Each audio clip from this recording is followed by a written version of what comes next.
Hello everyone and welcome back.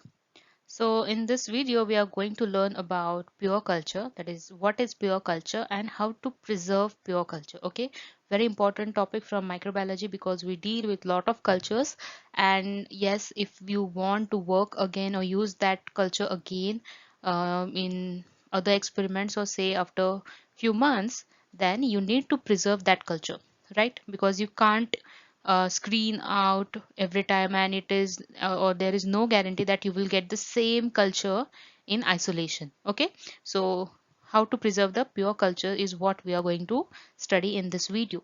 So this video is going to be a bit lengthy, but I'm trying here to cover this topic under one video. So do watch this video till the end, and do like, share and comment on my videos, and do subscribe to my channel. Okay, so now let's start with what is pure culture. So culturing is actually an act of growing microorganisms in laboratory. So we use synthetic media or different kinds of media, broth and agar for growing our microbes. Okay, that is culturing them. But when it comes to isolation, we use solid agar media, and depending on the colony characteristics, depending on the microscopy and all, we isolate a culture and we uh, label it as a pure culture if it is actually pure, there is no other microorganism growing with it, so we label it as a pure culture. Okay, a single species of organism is growing in that, and then we preserve it. Okay, so there are two types of culture: mixed culture and pure culture. So I have already told you about pure culture. Now what is mixed culture? So mixed culture is more than one bacteria or microorganisms are growing together. Best example is of say milk or soil. Okay, they have different kinds of bacteria and microbes growing in them, so it is referred, or when you do spread plate or say a simple streaking of a soil sample, you get too many number of different bacteria or microbes, or say even actinomycetes grow, even fungi grow on your plate. So it is a mixed culture. Okay, so pure culture and mixed culture, it depends on your sample, what results you will get on your plate. Now pure culture is actually derived from a mixed culture. Okay, how? So a mixed culture, there are different species, different genus of bacteria and fungi, they are growing on your plate. What you do, you uh, transfer a small amount of a colony that you think is what you are looking for. Okay, you transfer a small amount of colony to a new sterile growth media in such a manner that it disperse the individual cells across the media surface, or by thinning the sample many times before inoculating the new media. Okay, now thinning the sample means you are doing serial dilution so that the number of microbes, they get minimized. Okay, and you will get say around 100 CFU, 100 colony forming units on your plate. So when the number gets decreased of your bacteria, it gets easy to study them on your plate. Otherwise you will get a crowded plate. Okay, and you cannot study a culture from a crowded plate. Okay, you need to first know that whether all the colonies growing on your plate, they are of same genus and species, or there are different bacterias that those are growing on your plate. Okay, so mixed culture and pure culture is very different, and it is very difficult to handle them, maintain them, and that's what we are going to study in this video, that how to preserve our pure cultures. Now why do we need pure cultures? So once purified means isolated. Now isolation is obtained by streak plate method, spread plate method and even pour plate method. Okay, but in case of pour plate method, you need to dig out the colonies from the agar, so it's better that you prefer spread plate and streak plate method. Okay, so a colony that is isolated, which is away from other colonies, or there is no any other colony nearby your desired microbial colony which is growing nearby it, and it is not contaminating your main pure colony, is what we need in isolation. Okay, so once purified, the isolated species, they can be cultivated with the knowledge that only the desired microorganism is growing. Okay, a pure culture can be correctly identified for accurate studying by testing diagnosis of a clinical sample. Okay, now pure culture, before deciding yes that this is a pure culture, what all you can do? So you can study the colony morphology. You can simply perform gram staining, okay, and check whether the smear you made from a colony is pure or not. Okay, if it is a gram positive bacteria, then you should get results as gram positive. If it is gram negative, then you should get results as gram negative. You should not get both the results. That means you cannot not cannot you should not get both the colors visible when you perform your gram stain, okay, under microscope. Now that's the simple way to identify whether you have a pure culture or not. Now pure culture ensures same results can be achieved regardless how many times the test is repeated, okay. If you have a pure culture, then you should get same results of a test or an experiment that you are performing, okay. So that's why we need pure culture, okay. Now maintenance and preservation, okay, going towards our main part of this video. Now biopreservation, so what is that? So it is a process of preserving the integrity and functionality of cells by stopping or lowering their growth rate, okay, that is biopreservation. Now most of the laboratories, they maintain stock cultures of microorganisms for various purposes like educational, research, bioassay, industrial, or other purposes, okay. Now educational in the sense, uh, in your college level, in your labs, for first year, second year, a same culture of E. coli is provided. So how it is done? For the educational purpose, the laboratories, they maintain their stocks, okay. Same way for research, for bioassay, for industrial or other purposes, bacterial stocks are maintained, okay. Not just bacterial, even fungal, actinomycete, or any kind of microorganism, these stocks should be maintained. A variety of techniques are available for the preservation of bacteria, and it may be difficult to choose the method for a or you can say appropriate method for a particular strain or species, which not only ensures or assures the survival, but which can also make certain that the genotype and hence unique characteristics, they do not change, okay. Now there is no particular method that you can choose for your culture to ensure that yes, by this method my culture will always survive, yes, by this method there will be no change in the genotype, okay. so so it depends on the availability of the um, method or the technique or all the chemicals or anything that is required for the preservation. It also depends that whether you use this or use this technique or a method in your lab, okay, if everything is available or not, okay. The primary aim of culture preservation is to maintain the organism alive.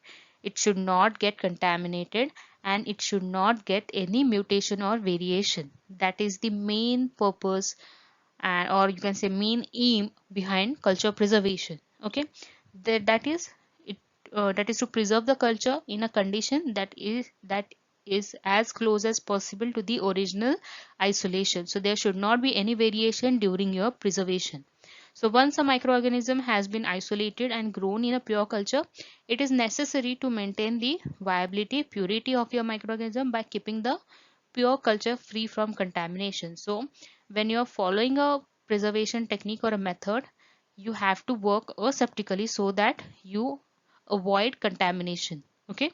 You try to avoid contamination, and yes, there should be zero contamination when you are doing preservation, okay. Say simply you are performing glycerol stocks, so you have done the preservation, and after a few months if you are trying to uh, revive your culture from the glycerol stock, you should get that particular culture only. You should not get any other colony, any other contamination growing from your stock.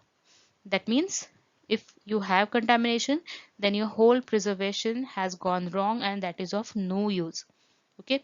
So normally in laboratories, the pure cultures are transferred periodically onto or into a fresh medium, that is subculturing. You cannot just keep a glycerol stock for 10-15 years, okay. You need to revive the cultures, you again need to put it in a fresh media, and you allow a continuous growth and viability of the organism.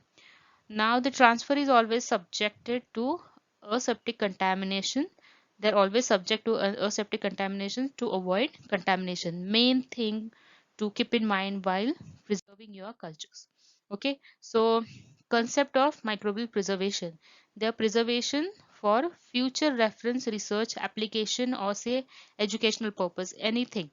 Okay, now what you do, you streak or inoculate the pure culture of microorganisms. Okay, you incubate, you get the growth. You can do a subculturing on slants, or you what you can do, you streak uh, or inoculate for pure culture on a agar.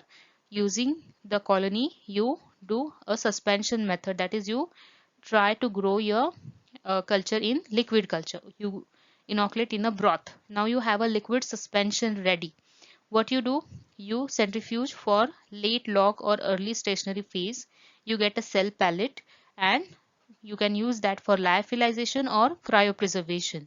Okay, cryoprotectant, that is glycerol and DMSO, is added to the suspension media and you can do cryopreservation. Or after rehydration, and after doing rehydration, that means moisture is provided, and after inoculating again on a fresh media, you should get your culture back, that is revival. Okay, this is how your preservation should be. And on growing back or trying to isolate again, grow back again your cultures, you should get the revival. That's the main aim behind preservation. Okay, now periodic transfer to fresh media. So strains, they can be maintained by periodically preparing a fresh culture from the previous stock culture. So in many pharmaceutical industries, uh, fortnight culture preservation is done. That means all these stock cultures which are obtained from the culture banks, they are transferred to a fresh slant or say fresh media after 15 days. Okay, so that your cultures are maintained on fresh media, they are alive, there is no contamination, and you can use the fresh media for testing purpose. Okay, now the culture media, the storage temperature, the time interval at which the transfers are made, they vary with the species and must be a certain beforehand. Okay, the temperature and the type of medium chosen should support a slow rather than a rapid growth of rate, so that the time interval between the transfer can be long as possible. Okay, now many of the more common heterotrophs remain viable for several weeks or months on a media like nutrient agar. Okay, so now it depends on what type of culture you are using. Okay, and what time it requires for growth, how much long you can preserve it on that particular media. There are different factors depending on which it depends that what periodic transfer you require. Okay, now first is refrigeration, a method, simple method of refrigeration. So pure cultures, they can be successfully stored at 0 to 4 degrees Celsius, either in refrigerators or in cold rooms. Okay, so this method is applied for short durations like 2 to 3 weeks for bacteria and 3 to 4 months for fungi. Because the metabolic activities of microorganisms, they are greatly slowed down, but they are not stopped. So refrigeration is a easy method for preservation at say your college levels, or in it is widely used in even pharmaceuticals. Okay, in the micro labs where fortnightly, that is after 2 weeks, the pure cultures or the stock cultures of pathogens, they are transferred. Okay, on a fresh media for preservation. Now thus their growth continues slowly, nutrients are utilized and waste products are released in media. This results in finally the death of microbes after some time. So it is necessary to follow the schedule, to follow the periodic transfer in the given schedule. Okay, then paraffin method or preservation by overlaying cultures with mineral oil. This is another method. So this is simple and most economical method for maintaining pure cultures of bacteria and fungi. So what is done? Sterile liquid paraffin is poured over the slant or the slope of the culture, and it is stored upright. That means the tube is kept in straight position at room temperature. The layer of paraffin, it ensures anaerobic conditions and prevents dehydration of the media. Okay, anaerobic conditions are generated and it prevents the dehydration of media. This condition helps microorganisms or pure cultures to remain in the dormant stage, and therefore the culture can be preserved for months to years. Okay, this may vary depending on a species, right? The advantage of this method is that we can remove some of the growth under the oil with a transfer needle, and then we can again inoculate on a fresh media and still preserve the original culture without disturbing. Okay, the simplicity of the method makes it attractive, but changes in the characteristic of the strain can still occur. Okay, because there is anaerobic condition that we are generating and we are trying to preserve our culture under that. So it can happen that some of these strains, they can show slight difference in their characteristics. So this is a very important technique for preserving fungal cultures, okay, as they are required for the studies and for they are to be utilized for different experiments in future. So fungal resource centers, they play a key role in conserving fungi for research pertaining to diversity, taxonomy, epidemiology, etc., etc. So this is the best way that fungal cultures they are preserved. Now preservation methods for fungi with a special reference to mineral oil preservation method, which is easy, which is simple. It is also cost effective as it does not require any sophisticated tools and materials. This is the simplest method for preservation of both sporulating and non-sporulating fungi in any small laboratories and small scale industries where infrastructure is less. Okay, now next is about using glycerol at minus 20 degrees Celsius for preservation. So why it is used or how it is used? Grow a pure culture on an appropriate solid media. When the culture is fully developed, you scrape it off with a loop, suspend small clumps of the culture in sterile neutral glycerol, okay, and distribute in quantities of 1 to 2 ml in screw capped tubes or vials and store at minus 20 degrees Celsius. Avoid repeated freezing and thawing, okay, and transfer after every 12 to 18 months. That is how glycerol stocks are made, okay, and the preservation is done at minus 20 degrees Celsius, and we should avoid repeated freezing and thawing. Okay, so for a single culture, make different batches of glycerol stock, so that if you require say 4 to 6 tubes of your glycerol stock, then you can take out one batch. Okay, so what will happen, this will avoid repeated freezing and thawing of all of your glycerol stocks. Okay, so work smart. Now preservation in glycerol. So glycerol stock is a type of suspension used in laboratory settings to store bacterial cultures for extended periods. For say 1 year, easily you can maintain your glycerol stocks. Then when liquid bacterial cultures are added to a 50% glycerol solution, the glycerol infuses into the bacterial cell. Okay, see, this is the main mechanism behind the glycerol stock. For preservation, glycerol infuses into the bacterial cells, making them structurally stable and allowing them to be stored safely.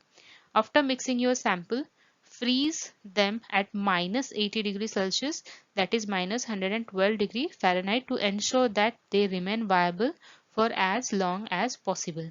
So say if you required uh, or you don't require your culture for say around a year, so then you can easily keep or freeze them at minus 80 degrees Celsius, and after say 12 months period, you need to again uh, transfer them to a fresh glycerol solution. Okay, that is the periodic transfer is required after say 1 year to 18 months.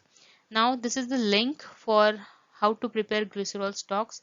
Very good reference to go through if you are unaware about the procedure. Okay, do check this out. Now about cryopreservation. Now, cryopreservation is freezing in liquid nitrogen at minus 196 degrees Celsius, okay, or in gas phase above the liquid nitrogen at 150 degrees Celsius, which helps survival of pure culture for long storage times. So the cultures, they are rapidly frozen in liquid nitrogen at minus 196 degrees Celsius in the presence of stabilizing agents such as glycerol or DMSO, that is dimethyl sulfoxide, that prevents the cell damage due to the formation of ice crystals and promotes the cell survival. Okay, so this liquid nitrogen method, it is successful with many species that cannot be preserved by lyophilization. Okay, and most species can remain viable under this condition for around 10 to 30 years without undergoing change in any characteristics. Okay, but the disadvantages, this method, so cryophilization is expensive. And next topic is lyophilization. So that is freeze drying for long-term storage for bacterial and fungal strains. Now, what is freeze drying? So freeze drying is a method where water and other solvents, they are removed from a frozen product. Now here our frozen product is our cultures, say bacterial or fungal. So what happens? Sublimation is the process that is applied here, or it is seen here. That is, sublimation is a frozen liquid. For example, to explain you here easily, frozen liquid is ice and the liquid is water. Okay, so frozen liquid, it directly gets converted to the gaseous state without entering a liquid state. That is, ice gets directly converted into vapors or say gas state without entering the liquid water phase. Okay, that is sublimation. So it is recommended using slow rates of cooling, as this will result in the formation of vertical ice crystal structures, thus allowing for more efficient water sublimation from the frozen products. Okay, under these conditions, microbial cells, they are dehydrated, that means water is removed, and their metabolic activities, they are stopped. As a result, the microorganisms, they go into dormant state and retain viability for years. Lyophilized or freeze-dried pure cultures are then sealed and stored in dark at 4 degrees Celsius in refrigerators. Okay, so there is no water, so you can easily store them at 4 degrees Celsius, and then you can again use them for revival when required. So freeze drying method is the most frequently used technique by culture collection centers. Many species of bacteria, they are preserved by this method, have remained viable and unchanged in their characteristics for more than 30 years. Okay, so you can see now cryopreservation was for 10 to 30 years. Now lyophilization is you can store your cultures for more than 30 years. Okay. The freeze drying process occurs in several steps. Initially, organisms are cultured using good aseptic techniques, preferably a non-selective media without the addition of antibiotics. Once they are grown, the cell suspension is made uh, in a cryopreservation buffer or media where the solvents like glycerol and DMSO, they are added. The samples are then subjected to the freeze drying process involving freezing at the temperature below minus 40 degree, and then controlled drying under vacuum. And the freeze dried strains, which are uh, lyophilized, they are stored at between 4 degrees Celsius to 10 degrees Celsius, and they are tested regularly for their availability, as we are storing them for 30 years. So you cannot just blindly keep your lyophilized culture. You need to test them periodically, okay, for the viability. Okay, now but the advantages. So only minimal storage space is required for lyophilized cultures. Then hundreds of lyophilized cultures, they can be stored in small area. Small vials can be sent conveniently through the mail to other microbiology laboratories when packaged in a special sealed mailing containers. Lyophilized cultures can be revived by opening the vial, by adding a liquid media and transferring the rehydrated culture to a suitable growth media. You can get your culture back. Okay, so this was about different preservation techniques or methods, and we have learned from the basic simple methods to the um, expensive one, till the expensive one. Okay, so I hope the concept is clear regarding pure culture, regarding preservation, why we need preservation, and different techniques and methods. So Do like my video, do share my video with your friends, and do subscribe to my channel and comment on this video whether you liked my video or not. So thank you for watching. Keep supporting.